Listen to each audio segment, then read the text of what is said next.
building. Oh, I'm in the zone, man. Yeah. Now tell me who can stop me. I'm in the zone. Nous avons terminé cette saison 2017-2018 avec effectivement beaucoup de satisfaction. Satisfaction que nous avons ressentie, mais satisfaction aussi qui a été exprimée par l'ensemble des acteurs du basketball régional. Nous, notre démarche, elle est claire, elle est transparente. Donc au début de notre mandat, nous avons élaboré et proposé un plan de développement sur 4 ans. Donc ce plan de développement a été soumis à l'Assemblée générale, validé, et c'est ça notre ligne directrice. Aujourd'hui, notre vision, c'est de faire de Dakar le levier d'un basketball conquérant, que Dakar puisse soutenir le basketball national pour aller conquérir une première place sur l'échelle internationale. Et pour y arriver, il faut effectivement revenir aux fondamentaux. Revenir aux fondamentaux, c'est vraiment de faire revivre le basketball jeune.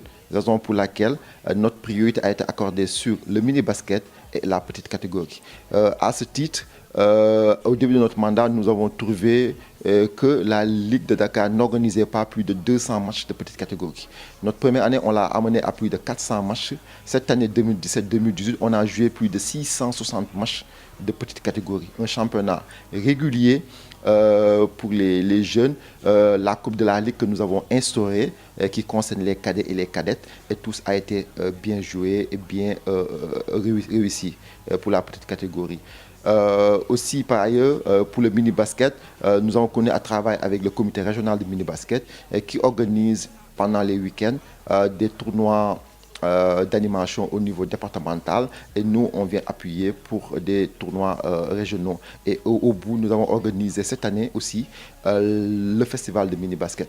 Le festival de mini-basket dans un esprit de décentralisation. La première année, on l'avait organisé à Gorée, la deuxième année à Guédiawaye, cette année on l'a organisé à Rufisque, mais aussi on a élargi notre champ d'intervention pour le festival. Au-delà des activités sportives, nous avons ajouté des activités éducatives. Entre autres, nous avons organisé avec le ministère de l'Environnement une conférence sur le péril plastique. Nous avons visité le parc de Anne. Effectivement, tout ceci pour impulser quand même un esprit éco-citoyen auprès quand même des jeunes basketteurs. Mais aussi avec le programme national de lutte contre le paludisme, nous avons organisé des activités de sensibilisation. Donc pour dire qu'effectivement, à ce titre, nous sommes vraiment très satisfaits de ce qu'on a fait pour les jeunes, parce que nous considérons que l'avenir appartient à la jeunesse. Donc il faut vraiment avoir une jeunesse saine, une jeunesse bien outillée, une jeunesse bien prête, une jeunesse bien éduquée. Et lors de la nuit de l'excellence aussi, nous avons choisi les meilleurs mini-basketteurs qui sont performants au niveau sportif, mais aussi qui ont des résultats scolaires appréciés. À ce titre, ces mini-basketteurs ont eu quand même droit à des distinctions, mais aussi à des bourses d'études. Mais aussi, nous avons entretenu aussi notre All-Star. All-Star, c'est 35 mini-basketteurs qui ont été sélectionnés selon un processus sur l'ensemble des centres de formation de Dakar, et qui constituent aujourd'hui la crème des jeunes. Et effectivement, à chacune de nos manifestations font une démonstration très appréciée. Lors de l'inauguration de Dakar Arena, c'est effectivement ces mini-basketteurs qui ont fait une prestation qui a été appréciée par tout le monde. En plus de cela aussi, nous avons joué les coupes. La Coupe Saint-Michel, la Coupe du maire de Dakar, mais aussi la grande innovation cette année, c'est le championnat régional de D2. Parce qu'aujourd'hui, nous considérons que l'essentiel des clubs de Dakar est en deuxième division. Donc pour développer le basket de masse, il faut effectivement leur offrir quand même un moyen d'expression. Auparavant, ces clubs jouaient un tournoi zonal pendant 2 semaines et s'entraînaient pendant plus de 8 mois. Cette année, nous avons un championnat régulier à partir du mois de février jusqu'au mois d'août. Ce qui nous a valu quand même une grande satisfaction. L'année passée, on avait joué un peu plus de 90 matchs. Cette année, en D2, on a joué 188 matchs. Ce qui fait que quand même, on a eu un grand engouement, parce qu'il y a eu 28 clubs qui étaient engagés en garçons, 12 clubs en filles. Ce qui est une grande performance et ce qui nous a valu beaucoup de satisfaction. Et à ce titre, c'est l'occasion pour nous de remercier notre partenaire, ISEC, qui nous a accompagnés pour l'organisation de la D2. Et là aussi, c'est l'occasion aussi de préciser que, à ce titre, nous n'avons pas exigé des ressources supplémentaires de la part de la fédération. Parce qu'effectivement, l'organisation des championnats D2 relève exclusivement de la responsabilité de la Fédération sénégalaise de basketball, qui chaque année organisait des tournois zonal, parce que les clubs de D2 ne s'engagent pas auprès des ligues, mais s'engagent auprès de la fédération. Donc chaque année, les clubs de D2 s'affilient, les présidents de clubs payent le carte de membre et ces clubs payent des engagements au niveau de la... Quand ils payent des engagements, c'est pour que la fédération, en retour, organise des activités pour ces clubs de D2. Et chaque année, la fédération mobilisait 3 millions pour ce faire. Et nous, en réfléchissant, on a demandé à la fédération de maintenir les 3 millions qu'elle donnait pour organiser. Et nous, on a ajouté plus de 7 millions pour avoir un budget de plus de 10 millions à l'effet d'organiser un championnat régional. Parce qu'effectivement, rien que les clubs de Dakar, en termes d'affiliage et d'engagement, versent plus de 2,8 millions à la fédération. Donc, pour dire qu'effectivement, nous, on considère que la Ligue de Dakar a contribué financièrement pour l'organisation du championnat de D2 qui relève de la fédération. Maintenant, sur le plan sportif, comme je l'ai dit, nous avons joué plus de 1000 matchs, nous sommes satisfaits de cela, mais au-delà de cela, il faut apprécier aussi le caractère inclusif de notre démarche. Aujourd'hui, quand même, on a gardé quand même cette confiance mutuelle avec les clubs parce que nous organisons régulièrement nos instances, que ce soit comité directeur, assemblée générale. Et depuis le mois de septembre, le comité directeur s'est réuni pour valider le rapport d'activité annuel et le rapport financier. L'Assemblée générale aussi a été convoquée pour valider aussi ces documents. Donc pour dire qu'au niveau de la Ligue de Dakar, nous sommes très satisfaits. Et la preuve, c'est que lors de la nuit de l'excellence, on a eu quand même un grand engouement. Plus de 300 invités ont participé. Je pense que tout le monde a été content quand même de cette initiative, mais surtout des thèmes qui ont été développés, qui sont des thèmes de fraternité, de fête.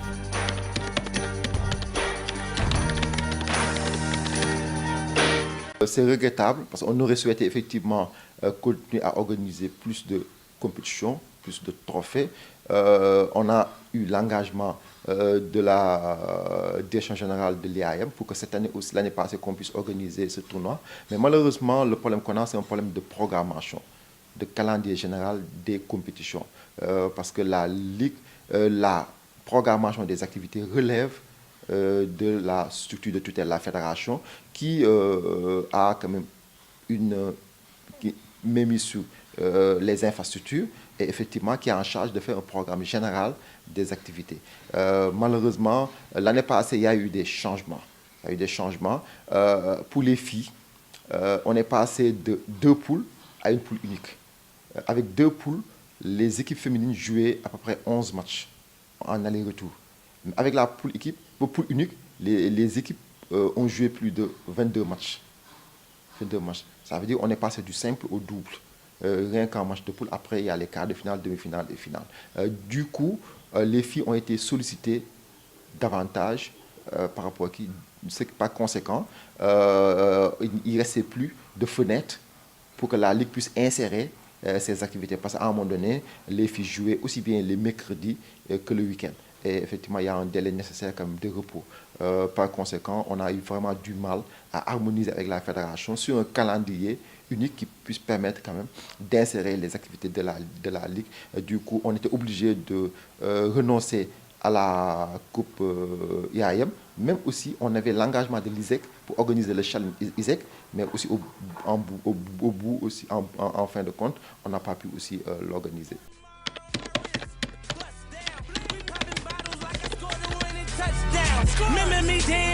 On a effectivement essayé de tâter le pouls, d'échanger avec nos collègues des clubs, mais effectivement, on considère qu'il y a 2 contraintes. La première contrainte, elle est financière. Parce que les clubs nous ont dit effectivement le budget il est important, donc ce qui nécessite quand même un appui externe. Pour pouvoir financer le déplacement, tout cela. Mais ceci, c'est quelque chose qui ne peut pas être réglé à l'échelle de la Ligue. Et c'est ça, effectivement, que nous déplorons. Ça dit qu'il n'y ait pas ce mécanisme ou ce cadre de concertation qui permet quand même aussi bien à la fédération, à la ligue, au club de pouvoir se concerter sur des grands enjeux comme cela. Aujourd'hui, effectivement, moi, je l'avais demandé à notre ami qui préside la commission marketing de la fédération, qu'aujourd'hui, voici des dossiers sur lesquels on doit s'asseoir, discuter et avoir une approche commune et partagée. Effectivement, la participation des clubs lors des compétitions doit pouvoir être portée par la fédération pour aller chercher les moyens. C'est-à-dire qu'il ne faut pas qu'ils laissent les clubs uniquement aller chercher le propre moyen, mais ceci doit pouvoir être intégré dans la stratégie de recherche de fonds de la fédération, comme les activités de la Ligue ou des ligues. Aujourd'hui, la Ligue de Dakar, Dieu merci, nous avons pu consolider des partenaires, nous avons pu trouver de nouveaux partenaires, mais les ligues des régions, aujourd'hui, n'ont pas de partenaires, n'ont aucune ressource externe et n'arrivent pas à organiser des activités. Pour nous, la stratégie marketing de la fédération ne doit pas être une stratégie marketing orientée sur les équipes nationales, mais ça doit être une stratégie marketing pour le basket. Ce que vous dites aussi, même chose, c'est-à-dire que les équipes comme Toran, comme la SFV, comme Duc, doivent pouvoir être accompagnés par la fédération pour trouver des sponsors. Donc ça, pour moi, c'est un premier problème, c'est le financement des déplacements. Mais aussi, l'autre contrainte qu'on peut avoir, c'est toujours la programmation. Aujourd'hui, malheureusement, il faut le reconnaître, on a une programmation très instable. On ne sait pas quand est-ce qu'on commence le championnat, on ne sait pas quand est-ce qu'on joue, on ne sait pas quand est-ce qu'on termine le championnat. Et les compétitions internationales, ça se joue pendant des périodes. Maintenant, avec la nouvelle formule, c'est étalé. Donc, en fait, il doit y avoir une cohérence entre le calendrier national et les calendriers internationaux. Et c'est ça que nous attendons de la fédération, qu'en début de championnat, qu'ils puissent identifier toutes ces opportunités et avoir un calendrier intégré. Mais malheureusement, on est à 3 semaines du démarrage des compétitions. On n'a pas de calendrier. On n'a pas eu droit à un bilan de la saison précédente. On n'a pas fait d'exercice de programmation pour la saison prochaine. On ne sait pas ce qui va être fait, quand est-ce que ça sera fait, comment que ça sera fait. Et aujourd'hui, effectivement, c'est pour nous l'occasion effectivement de déplorer l'absence quand même de fonctionnement des instances fédérales. Ça fait 3 ans, on n'a eu droit qu'à 2 comités directeurs. La saison précédente est bouclée. On n'a pas encore fait de comité directeur de bilan. On n'a pas encore fait d'assemblée générale d'information. La nouvelle saison a démarré. On n'a pas de comité directeur qui permet quand même de valider le programme général d'activité. On n'a pas d'assemblée générale pour permettre de valider aussi cela. Ce qui fait qu'on est dans un flou total. Et dans un flux total, on ne peut rien faire d'extraordinaire.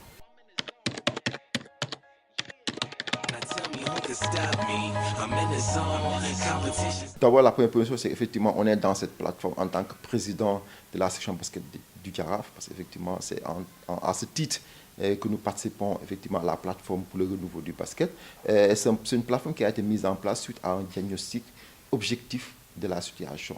Notre basketball, effectivement, nous nous plaisons qu'il y ait des résultats à l'échelle internationale. Nos équipes nationales font de bonnes participations. On a l'équipe féminine qui a brillé en Espagne. L'équipe masculine, on est en train de prier pour que cette équipe puisse aller en Coupe du Monde. Les jeunes U18, ils sont vice-champions d'Afrique, ils sont qualifiés en Coupe du Monde. On s'en félicite. Mais malheureusement, c'est l'arbre qui cache la forêt. Parce que derrière ces victoires se posent des problèmes de gestion des équipes nationales. Vous avez entendu, à chaque fois qu'on revient de compétition, il y a beaucoup de bruit de couloir. On est revenu de Lagos, on lui dit que oui, c'est Gorgui qui a payé. On est revenu de Tunisie, on dit que c'est Gorgui qui a payé. On revient de Turc, on dit qu'il y a des problèmes d'organisation. Avant d'aller à Lagos, on a vu l'entraîneur alerter le ministère, ainsi de suite. Donc ça veut dire aujourd'hui, il y a des insuffisances dans le management des équipes nationales, malgré les résultats positifs. Au niveau local, ça, c'est le désert. On a vraiment des problèmes de développement du basketball local. On ne sent pas qu'on a une vision qui repose sur le développement du basketball local. Parce que si aujourd'hui on apprécie même les performances, on a une équipe nationale féminine qui est très performante, mais le niveau du basketball féminin tout le monde, les techniciens reconnaissent que le niveau est très bas. Donc ça veut dire qu'il y a quand même un problème. On est vice-champion d'Afrique, on a fait des performances à la Coupe du Monde. Par contre, notre championnat est très bas, on a du mal à trouver des joueuses, ainsi de suite. Donc ça veut dire qu'il y a une réflexion nécessaire pour pouvoir quand même, face à ces problèmes, trouver des solutions. Pour nous, le problème global dans notre basket, c'est un problème de gouvernance. C'est un problème de gouvernance parce qu'il y a des quand même règles de gouvernance qui exigent quand même l'implication de toutes les parties prenantes. Je l'ai dit tantôt, les instances ne fonctionnent pas. Du coup, même nous, si on veut contribuer, on n'a pas de plateforme, on n'a pas de cadre pour contribuer. Aussi, on a vu un phénomène qui est en train de prendre ampleur dans notre... parce que c'est la violence. Et on s'est dit, en tant qu'acteur, on ne peut pas laisser faire. Il faut quand même qu'on agisse pour lutter efficacement contre la violence, parce que si on ne le fait pas, à un moment donné, c'est notre basketball qui va en souffrir. Aujourd'hui, personne n'amène sa famille au stade parce qu'il y a des risques quand même de violence, et ainsi de suite. Donc du coup, et cette violence, à l'analyse, les responsabilités sont certes partagées, mais la grande part des responsables relève quand même de l'instance suprême, où on attend quand même une autorité pour pouvoir quand même régler définitivement cette question. Le sentiment le mieux partagé, c'est un sentiment de favoritisme. Aujourd'hui, il y a des clubs qui peuvent se permettre de faire tout ce qu'ils veulent. Ils ne sont pas sanctionnés. Et il y a d'autres clubs, quand ils font la plus petite chose, ils sont sanctionnés. Pour preuve, on a joué la finale du championnat depuis le mois de septembre, du contre Douane. Jusqu'à maintenant, la finale n'est pas arrivée à terme. Jusqu'à maintenant, on n'a pas tranché. La fédération n'a pas tranché. On ne sait pas qui est. On a terminé le championnat depuis septembre. La saison actuelle a démarré. Aujourd'hui, on ne sait pas qui est le champion du Sénégal pour les hommes. Parce que c'est comme si on a peur de trancher quand même ce contentieux. Parce que ça concerne deux hautes personnalités, le club du président de la fédération et le club du premier vice-président. Et après cette finale, on a vu le premier vice-président de la fédération quand même demander à la fédération de prendre ses responsabilités parce qu'il n'acceptera pas que sa victoire soit hypothéquée. Donc, pour dire que c'est comme s'il y a une peur d'équipe. Aujourd'hui aussi, au-delà de ça, il y a d'autres contentieux qui dorment. Ligue de Dakar et Douane, on avait sanctionné Douane depuis le mois d'avril. Après, il y a eu des appels. Et jusqu'à maintenant, le dossier n'est pas tranché depuis d'avril. Donc, ça veut dire qu'aujourd'hui, sur le plan des sanctions, ça ressemble à comment Amday à comment Amday. Si effectivement notre objectif, seul objectif, c'est de préparer les élections, on aurait pu faire comme ce que les autres font, travailler en vase close. Mais nous, on est allé à visage découvert. Quand on a réfléchi, à partir du diagnostic, on a décidé de mettre en place une plateforme. On a appelé la presse pour s'affirmer et pour que chacun puisse mettre un visage sur la plateforme. On sait les membres fondateurs de la plateforme, donc on n'a pas à se cacher. Aujourd'hui, on a un diagnostic qui est là, un basketball qui a besoin quand même d'une vision, parce que ça, on ne sait pas où nous allons. Aujourd'hui, on n'a pas de vision autour de basket. On se contente juste de faire des résultats sportifs sur le plan international, c'est tout. Aujourd'hui, la plateforme que j'ai dit, c'est d'abord de permettre d'avoir un cadre d'expression, que les clubs puissent se voir, échanger, discuter sur les problèmes du basket, mais aussi faire des propositions. Mais aussi, ça doit nous permettre aussi d'élaborer un programme de développement pour le basket. De développement pour le basket. Donc aujourd'hui, notre objectif, il est clair. Les échéances électorales ne sont pas encore arrivées, mais quand ça arrivera, effectivement, chacun de nous prendra ses responsabilités. Ce qu'il faut déplorer, effectivement, que cette plateforme est utile, parce que du côté quand même de la fédération, aujourd'hui, il y a des décisions qui se prennent, qui sont mues que par des intérêts électoralistes. Aujourd'hui, la saison a démarré. On ne sait même pas combien de clubs vont jouer le championnat l'année prochaine. On ne sait pas, parce qu'aujourd'hui, effectivement, il y a des transactions qui veulent augmenter le nombre de clubs, pour augmenter le nombre de, le nombre de votants. Bon, ce n'est pas sérieux, quoi. C'est-à-dire qu'aujourd'hui, ce qui se passe quand même, ça mérite d'avoir des personnes responsables debout, oui, pour défendre les intérêts du basket. Nous, on ne défend pas les intérêts d'une personne, on défend les intérêts du basket.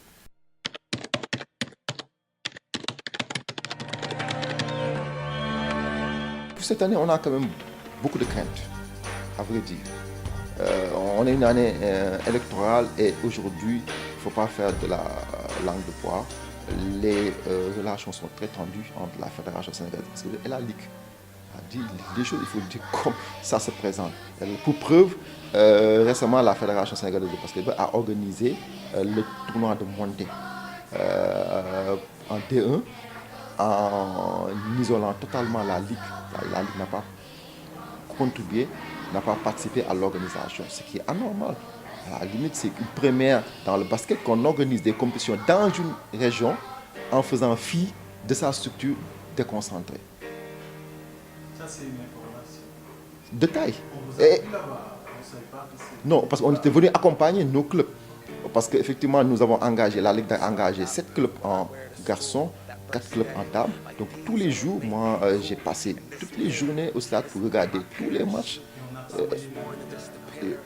Rien du tout. Alors que lors de l'Assemblée générale de la Ligue, moi personnellement, devant tous les clubs de Dakar, j'ai interpellé le président de la fédération. Je lui ai dit, monsieur le président, j'ai lu dans un journal que vous avez décidé d'organiser le tournoi de montée à Dakar. À Dakar. Il m'a répondu pour me dire que ça, c'est ma volonté personnelle. Mais le bureau fédéral n'a pas encore validé. Je lui dis que j'espère que le jour où sera validé, vous nous appellerez pour qu'on discute sur les modalités de son organisation. Parce que la Ligue est un démembrement de la fédération. Car la fédération organise à Dakar, c'est tout à fait naturel que la Ligue de Dakar, parce qu'effectivement, à chaque fois que la fédération organise ailleurs, c'est les ligues qui organisent. Quand la fédération organise à Saint-Louis, c'est la Ligue de Saint-Louis. Quand la fédération organise à Ziguinchor, c'est la Ligue de Saint-Louis. Quand la fédération organise à Thiès, c'est la Ligue de Thiès. Quand la fédération organise à Dakar, la fédération doit reposer sur la Ligue de Dakar. Je dis que j'espère que quand vous prenez la décision, vous allez nous inviter à un échange pour cela. Malheureusement, nous, on a été informés qu'à travers des circulaires qui avaient déjà validé le règlement sportif, validé la programmation. Donc nous, c'est à travers les circulaires qu'on a été informés de cela. Et ce n'est qu'à 5 jours du démarrage qu'effectivement le président m'a interpellé pour me faire part qu'effectivement ils ont besoin que je leur donne 4 personnes pour participer. Alors je dis que nous, quand même, on fait pas de... c'est pas comme ça que nous travaillons. C'est-à-dire la Ligue est une institution. La Ligue s'engage quand même sur des objectifs. Mais la Ligue n'est pas là pour être le bras opérationnel de qui que ce soit. On est assez responsable, on est assez compétent. On a fait notre preuve dans l'organisation de manifestations. Si effectivement on veut nous impliquer, on nous implique depuis le début. Donc du coup, effectivement, on nous a largué sur l'organisation, ce qui est dommage parce que quand même l'essence des acteurs l'ont déploré parce que quand même il y a des principes administratifs. Il y a des actes de bienséance. Quand on est dans un espace, on se repose sur l'institution de base. Donc ça, c'est un fait qui est là. Et tout ceci, c'est mieux que par l'ambiance préélectorale. Parce qu'effectivement, on pense que, ou bien on croit que le président de la Ligue a des ambitions. Donc puisqu'il a des ambitions, il faut l'écarter de tout ce que la fédération fait. Et c'est dommage qu'on soit à ce niveau de réflexion. Pour nous, les élections, c'est encore dans 6 mois. D'ici là, il faut qu'on continue, qu'on travaille en synergie. Et malheureusement, on a des craintes, parce que jusqu'à présent, comme je l'ai dit, on n'a pas encore le programme général qui nous permet, nous, de pouvoir planifier correctement, même si la Ligue a déjà convoqué son comité directeur qui a validé son programme d'activité. Donc nous, on a un programme d'activité qui est déjà planifié, en attendant que la fédération puisse sortir son programme et qu'on puisse harmoniser. Nous, on a programmé les dates prévisionnelles pour les différentes coupes. On a même programmé le jour de notre assemblée générale élective. Ce qui fait quand même, on a beaucoup de craintes quand même sur cette équipe parce que ça va pas être facile pour la Ligue. Parce que c'est sûr qu'on s'attend à avoir des pots de banane pour cette saison. C'est notre crainte. Du coup, cette saison, on va tout faire pour les acquis, pour maintenir les acquis, que toutes les compétitions qu'on organise, qu'on puisse les organiser. La grande innovation cette année, ce sera le développement du basket 3 contre 3. Ça permet quand même de démocratiser cela, de sensibiliser les uns et les autres sur le basket 3 et de pouvoir au fur et à mesure engager les clubs sur le basket 3 contre 3. Donc c'est vraiment la grande innovation que nous comptons apporter cette année.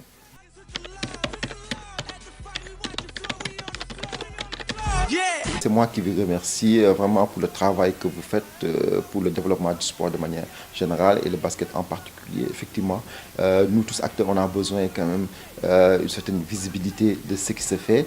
Ça permet de mobiliser tout le monde, mais aussi de pouvoir aussi alerter quand il le faut, parce que nous, on conseille être un acteur responsable. Quand ça marche, effectivement, on ne manque pas d'apprécier positivement, mais quand il y a des craintes, on préfère le dire en amont que de le subir en aval. Merci beaucoup.